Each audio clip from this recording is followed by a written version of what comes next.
Welcome back to channel Yarochenko, and if this is your first time here, I'm Slavie, and today we're diving into part 2 of Zelenskyy's high-stakes US mission, Ukraine's path to victory, and trust me, you don't want to miss this. The cringiest moment in political history. In the last video, we covered the intensity of Zelenskyy's US journey, but today, things are heating up even more. Trump and MAGA are stirring chaos and acting like kids at every turn. You're about to see how we went from this because Ukraine is God, it's not Ukraine, to this. You have to come, by the way, to see our city. I will. It's a beautiful country, beautiful weather, beautiful everything, but in just 48 hours. And all the moments that led us here. The question on everybody's mind remains after Zelenskyy's trip to US, is Ukrainian victory on the horizon? Stick with me because what happens next could determine not just Ukraine's future, but the fate of global security. Let's dive in. I'm Slavie, born in Ukraine. This is my story and my fight. Ukraine is battling a genocidal invader, fighting for freedom, truth, and justice. Every battle fought strengthens our will to rise. On my channel, Yarochenko, I fight Russian propaganda and stand with my country until victory. Stand with me. Stand with Ukraine. Subscribe to Yarochenko. Together, we'll see Ukraine triumph.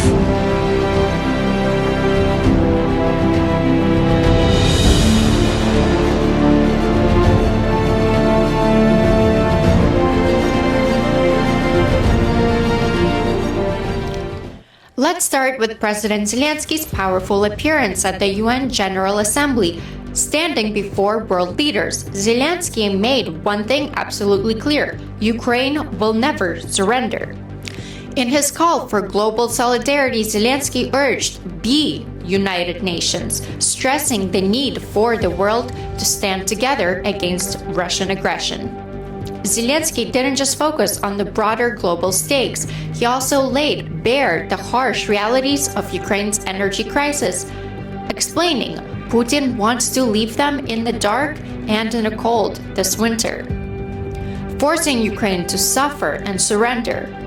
Just imagine, please, your country with 80% of its energy system gone. What kind of life would that be? He painted a grim picture of how brutal this war has become for people of Ukraine.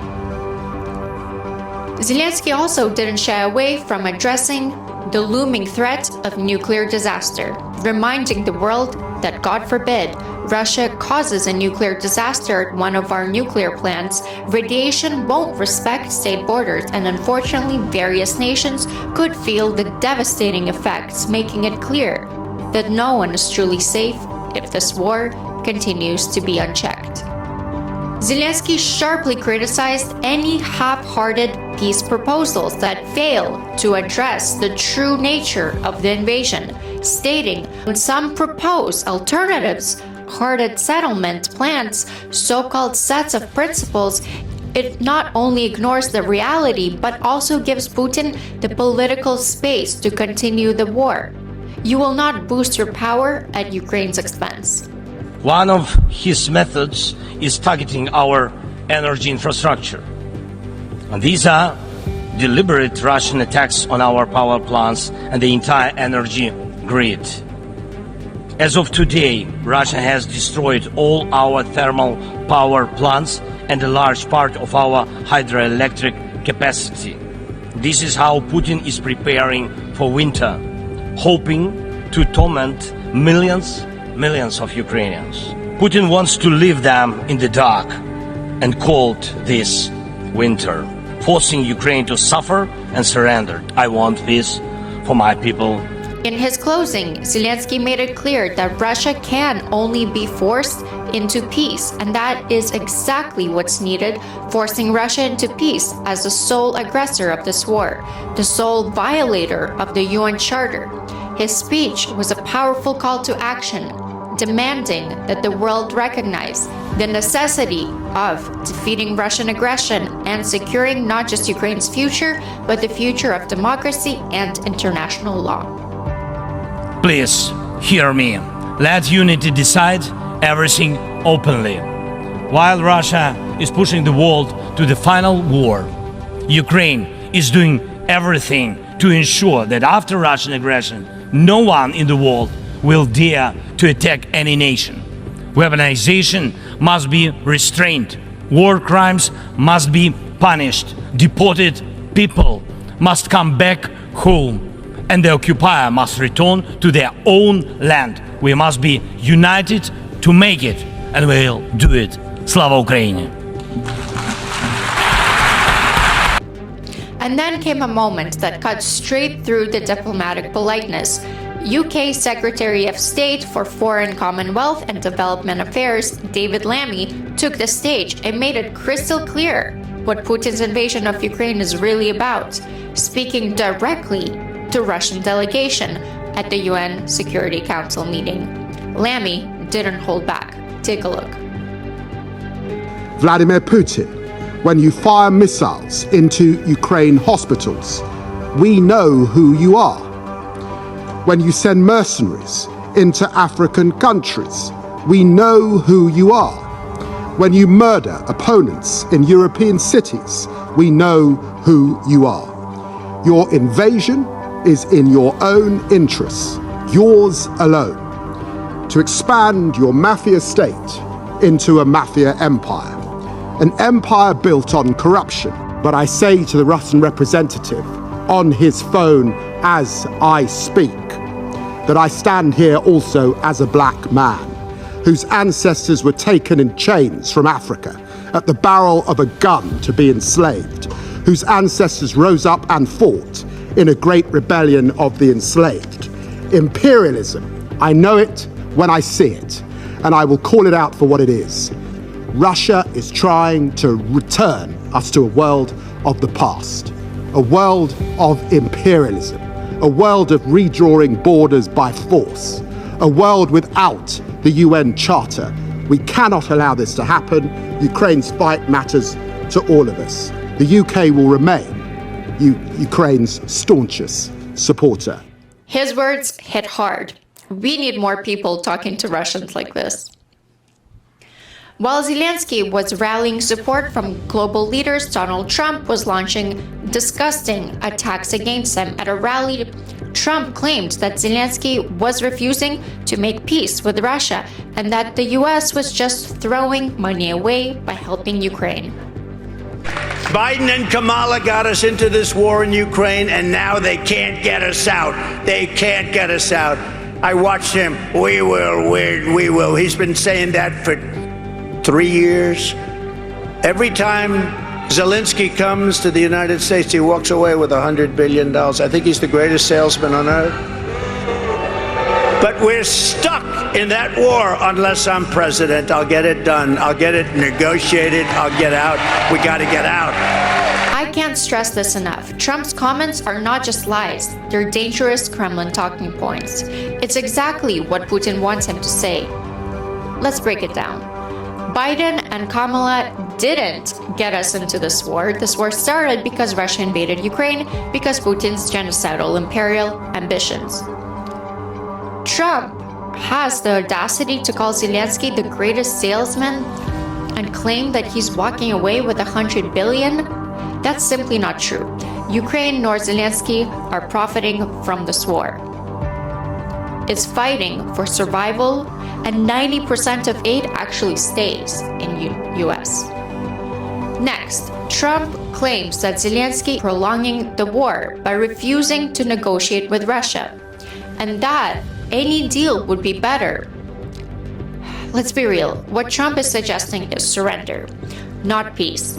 Zelenskyy has made it clear from the start this war is about defending international law and the sovereignty of nations. If Ukraine makes a deal that cedes Crimea or Donbass to Russia, it's not peace, it's rewarding Russian genocidal aggression.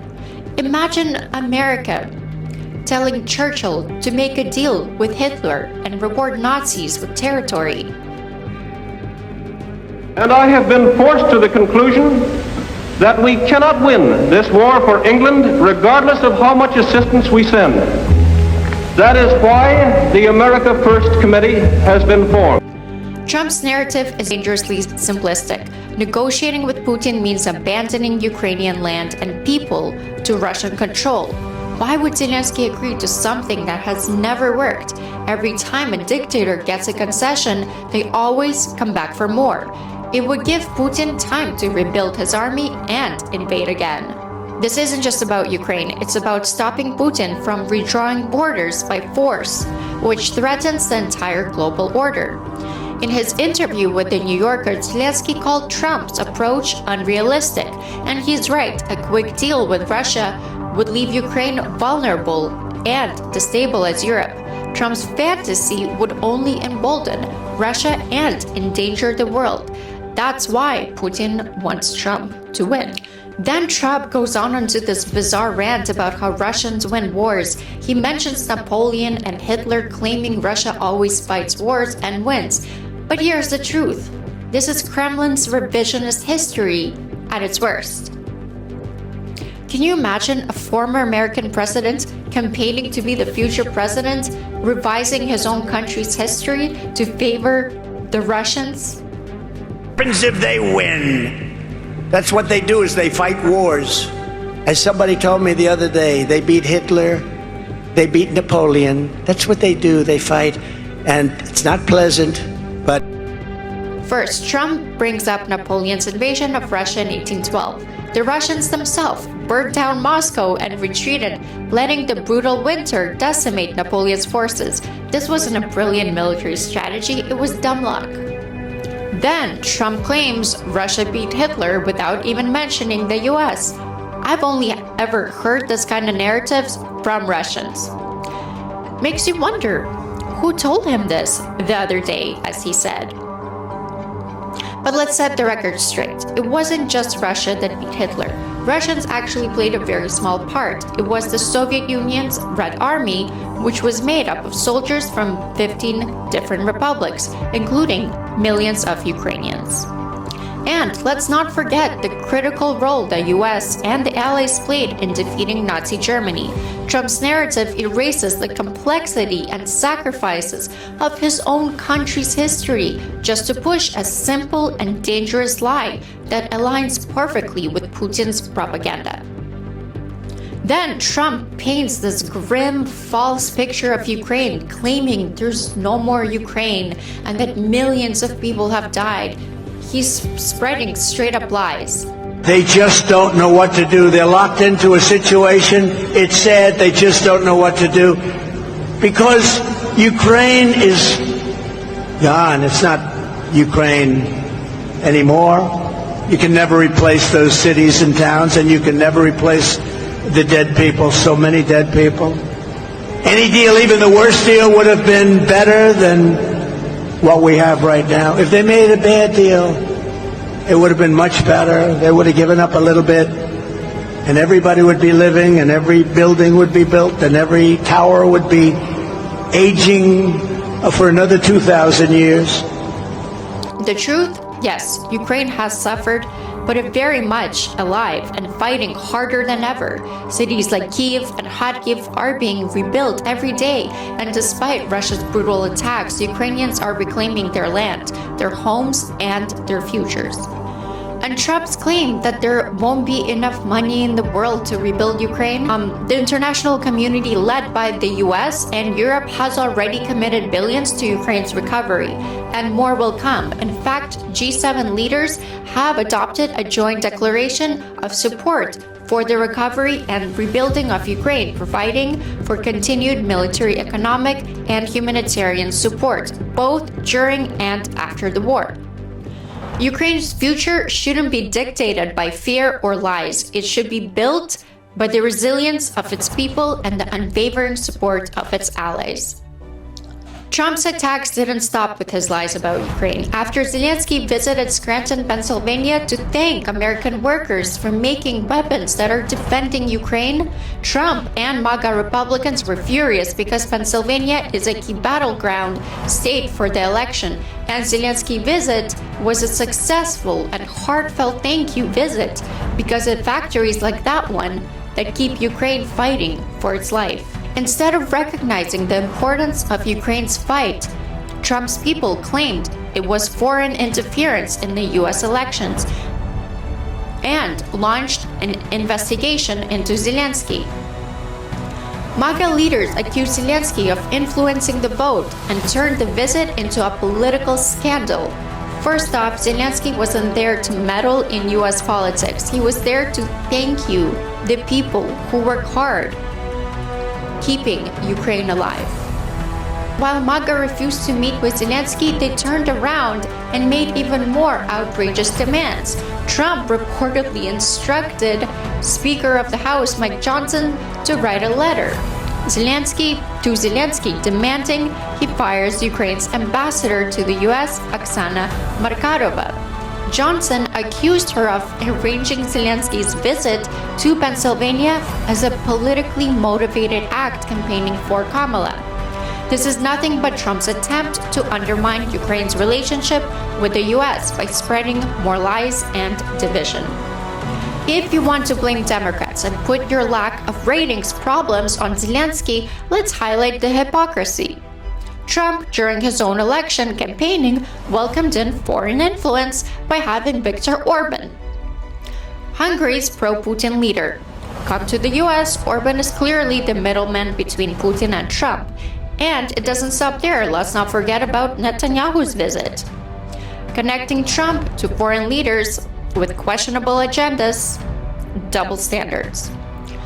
Trump made a huge mistake fanboying Russia and lashing out like a child. The reality is that 60% of Americans fully support Ukraine, not Russia.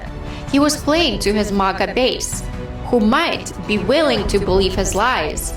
But this wasn't just a historical error, it was a strategic blunder that alienated the majority of Americans, including key voter groups like the Ukrainian diaspora and immigrants from Eastern Europe and the Baltic states who stand firmly with Ukraine.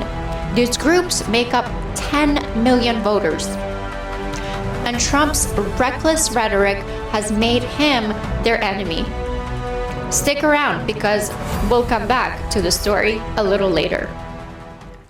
Meanwhile, while Trump was busy attacking Ukraine, Zelenskyy was securing real results for Ukraine's victory plan. After meeting with President Biden, Zelenskyy secured a new military aid package, $7.9 billion, in critical support for Ukraine's defense. This aid is essential, but the question remains, will it be enough to secure victory or just help Ukraine survive? Although Biden's language has notably shifted from saying the US would support Ukraine as long as it takes, to now declaring that Ukraine will win this war and that the US will continue to stand by them every step of the way. This change in rhetoric reflects a more definitive commitment to Ukraine's victory. Biden's legacy risks being defined by his decision to limit Ukraine's ability to fully retaliate. Despite the surge in aid, US restrictions prevent Ukraine from striking inside Russia, which could be key to forcing Russia into peace. The Russian people need to feel the consequences of this war at home for Putin's regime to crumble. Without this, Biden may be remembered as the president who helped but ultimately held Ukraine back from winning the war.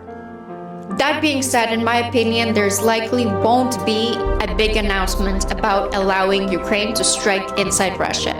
It's more likely to remain hush-hush until the strikes actually happen for strategic reasons, but in the meantime, tensions are escalating as Russia uses nuclear blackmail, threatening Ukraine's nuclear power plants and warning NATO that if Ukraine is allowed to strike back, they may resort to nuclear weapons. Kamala Harris directly addressed those in the US who think Ukraine should concede territory to Russia in exchange for peace. Her words were powerful. They're not proposals for peace. They are proposals for surrender. She was clearly referring to Trump and MAGA. Nothing about the end of this war can be decided without Ukraine. However, in candor, I share with you, Mr. President, there are some in my country who would instead force Ukraine to give up large parts of its sovereign territory, who would demand that Ukraine accept neutrality and would require Ukraine to forego security relationships with other nations. These proposals are the same of those of Putin. And let us be clear, they are not proposals for peace. Instead, they are proposals for surrender, which is dangerous and unacceptable. Harris is absolutely right. Those who push for Ukraine to give up its lands aren't seeking for peace. They're promoting appeasement, which would only lead to more war and suffering. It's surrendering to slavery and death, to the horrors of a genocide. Zelenskyy has made it clear it's not peace if it comes at Ukraine's expense. Whenever Russia feels like it's losing, Putin goes back to his favorite tactic: nuclear threats and blackmail. During Zelenskyy's visit, Putin once again drew his imaginary red lines, changing nuclear doctrine to that any attack on Russian territory with Western weapons could be considered an act of war by NATO. Putin is so afraid of America letting Ukraine strike back deep inside Russia.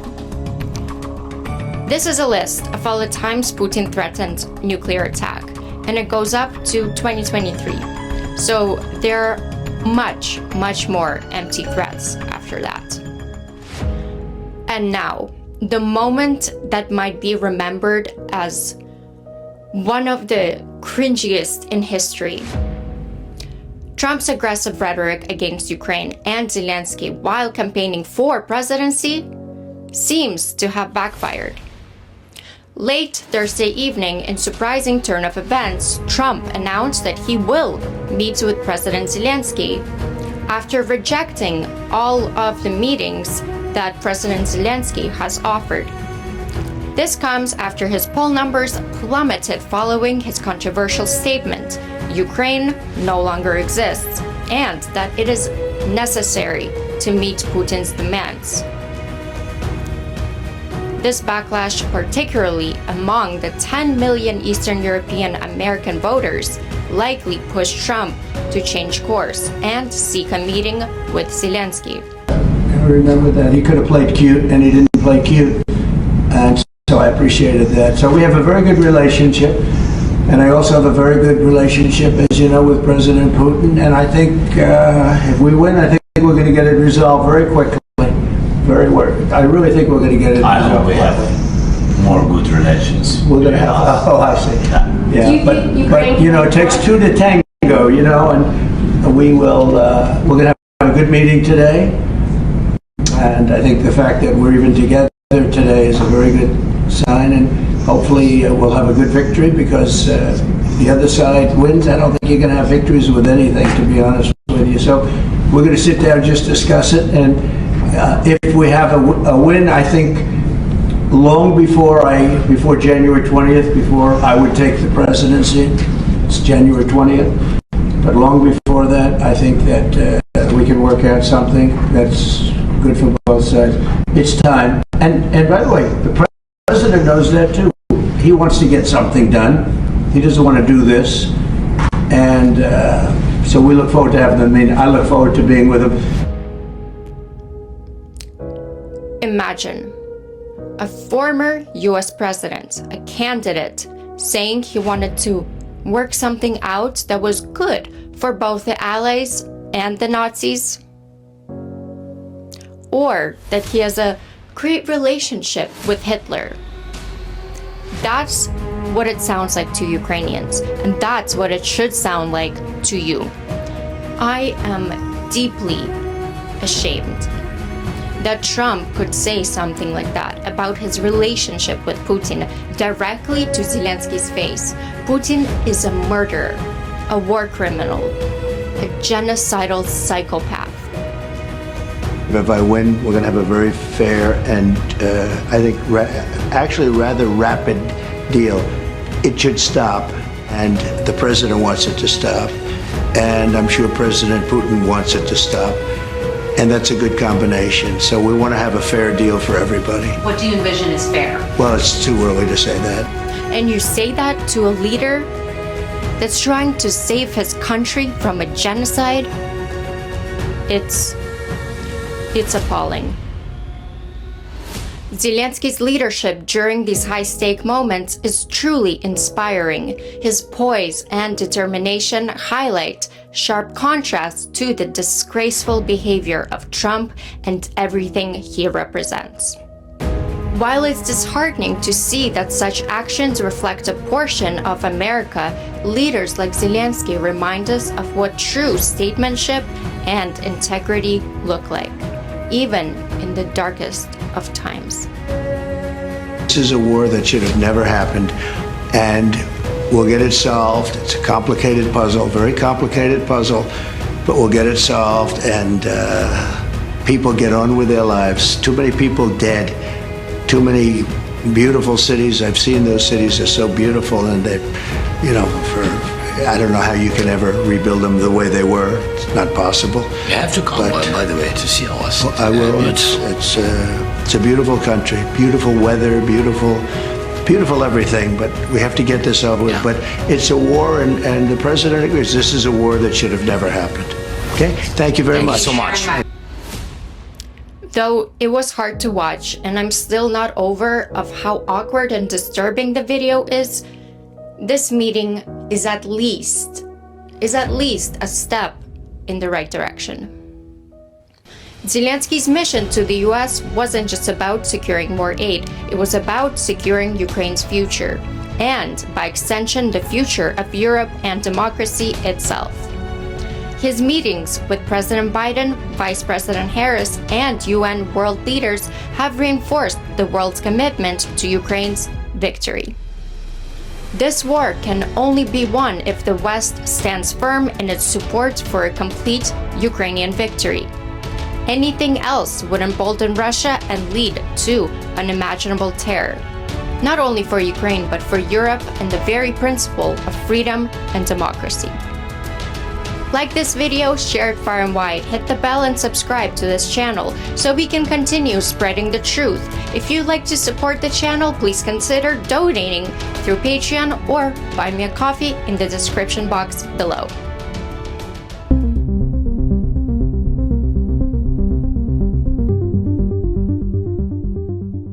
President Zelensky, thank you for being here. You've just come from a meeting with former President Trump. How did it go? Thanks so much for invitation, and really we had very productive, I think very good meeting.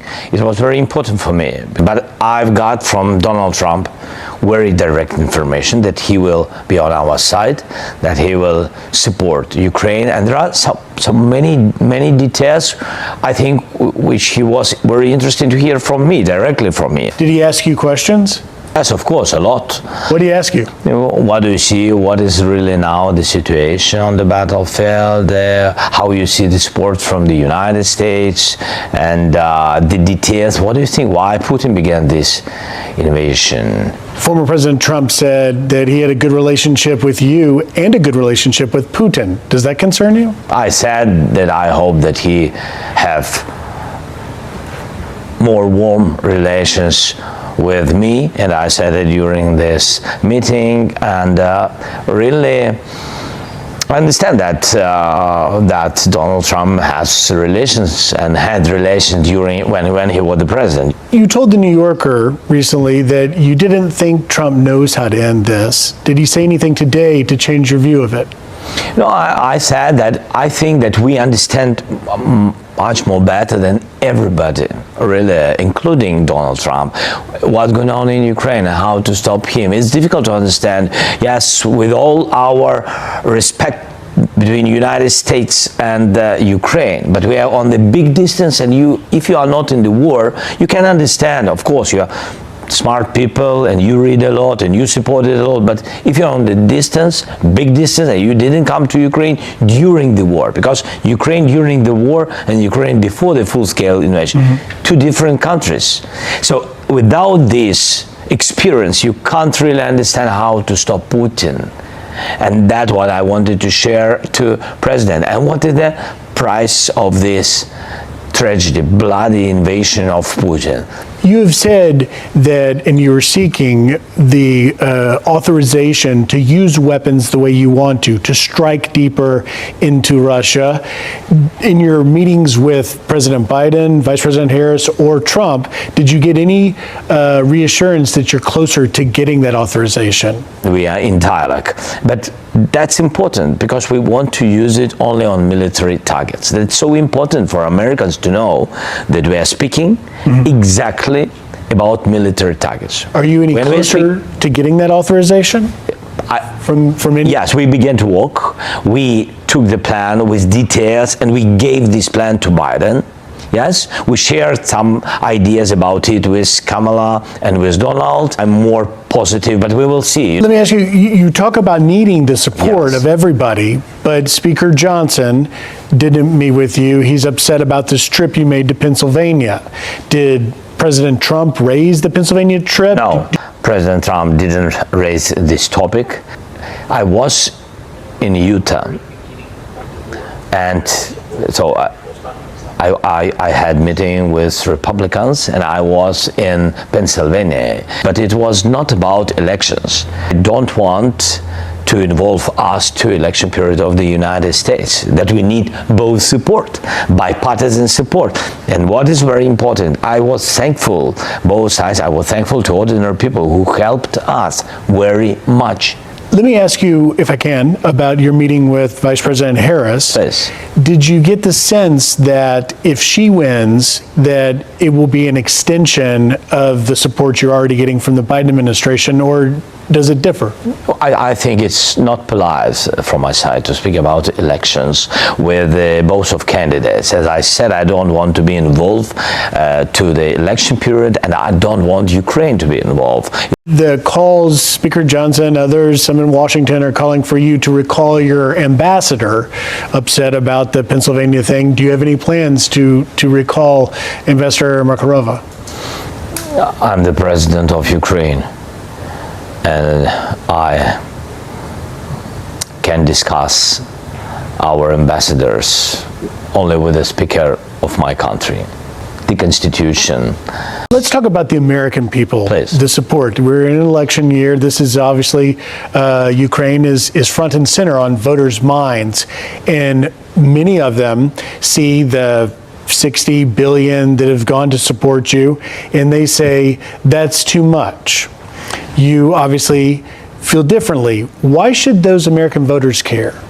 First of all, I'm again thankful for bipartisan support to Americans. Yes, we understand that they pay money, but they pay money in the United States for such plants as I visited, for any plants, a lot of different companies, private companies, which produce a lot of ammunition, which is so needed for us. So this money, they put this money of Congress, they put this money to these plants, to these jobs of Americans, not for Ukrainians. Should the American voters, though, care about what happens in Ukraine? You have to know, already there are attacks not only on Ukraine, there are missiles and drones in Belarus, in Poland, in Baltic, in Romania. All of these, except Belarus, all of these countries are NATO countries.